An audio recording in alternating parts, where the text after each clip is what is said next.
Hi, ako nga pala si Hades. Don't worry, nickname ko lang yan. Di ako nakatira sa baba. Today, pumunta tayo ng Gate 5. Kabilang side lang na magsaysay. Papakita ko sa inyo bakit maraming tumitira dito or maraming naghahanap ng apartment na nagtatrabaho sa Eastwood, Bridgetown, Santa Lucia, Felix Avenue, and nearby places. So, isa to sa mga reason, no? Maraming mga stores, maraming mga establishments. And dito makikita nyo is another building na may mga kiosk, may mga pwesto, parking ng motor, and yes, Jollibee and McDo. Magkatapat lang sila. Then, pinaka-reason kung bakit pumunta dito is may bibiliin ako sa Robinsons and naisip ko na mag-video na rin since nandito na rin tayo.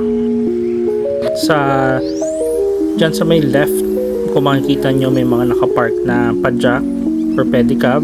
Sa kabilang side naman mga tricycle, and sa mga pupunta ng junction, dyan yung usual na sinasakyan nila. Kung pupunta ka naman ng Cubao and other places, kailangan mong tumawid sa kabilang side via footbridge. I-share ko lang pala yung napansin ko dito, no? So naglalakad ako na sa walkway, then suddenly biglang may harang. So, it defeats the purpose. Pero, saglit lang naman. So, it's fine. Alam nyo naman tayo, chill lang. And, ayan, makikita nyo, may mga bilihan din ng mga pagkain. I think, mga kiosk yan ng mga pagkain. So, pag dito ka nakatira, talagang lalabas ka lang, konting lakad, nandyan na lahat.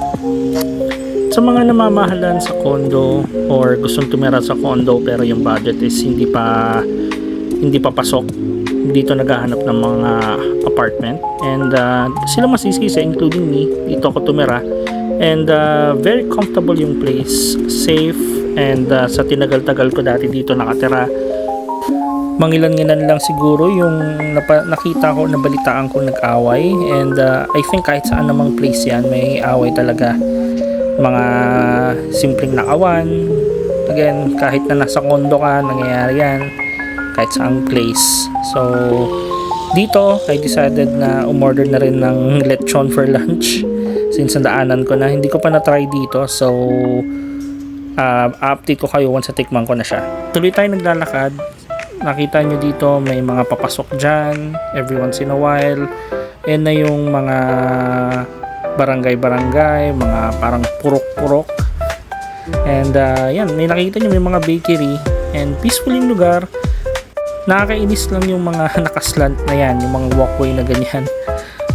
Hindi ko alam kung ako lang, pero nainis ako sa pag every time naglalakad ng ganyan.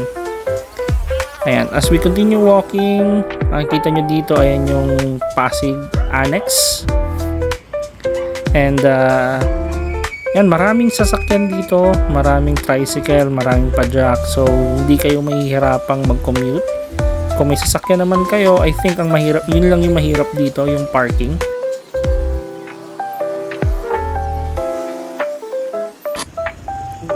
Isa rin pala sa mga nagustuhan ko dito, aside sa dami ng food, easy access, ang daming choices, is yung mga vet.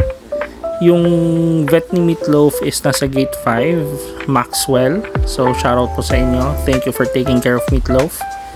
And ayan, malapit na tayo doon sa pumuntahan natin. And isa rin pala sa gusto ko dito is may 7-Eleven and may Mighty. Isa sa mga reason kung bakit safe dito is ayan, police station. After ng police station, may mga government building din dito. And kung makikita nyo, may TGP rin. So halos kumpleto na lahat dito. Pwede kang maglakad, or kung tinatamad ka, pwede kang mag-tricycle or pedicab. And kung maalala nyo, merong simbahan sa labas, meron din dito, Immaculate Conception. Ayan, yan yung mga picture na tinake ko kanina. And onwards tayo.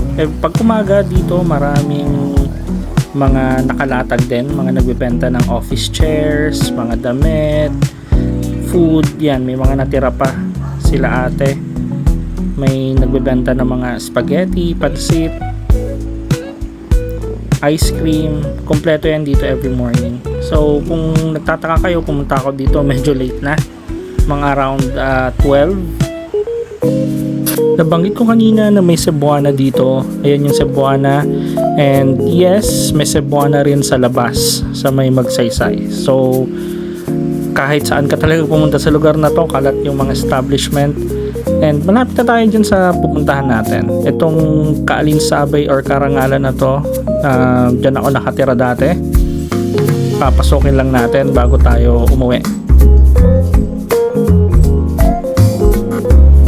Dito parang national highway or yung pinakadaanan, pero kung makikita nyo may mga bakery dito, may gym sa unahan, may mga hardware stores, may mga barber shop, may coffee shops, meron ding kainan, mga karinderya. So kompleto talaga dito. And marami rin akong kilala na tumira dito sa lugar na to. And kagaya na binanggit ko kanina, bakit safe dito? We have another police station dito. And sa dulo nito, Somerset, may makikita rin kayong police outpost. And aside from that, may mga taandod din tayo dito. And napansin nyo rin, may Lota outlet. Yes, so lahat na talaga nandito. And ayan yung barangay hall. And may covered court dyan na basketball. And sa pagkahalala ko, ang dami rin nagbebenta ng ice dito. So pag nagiinuman kayo, walang shortage ng ice. May yung ice tube. Ayan.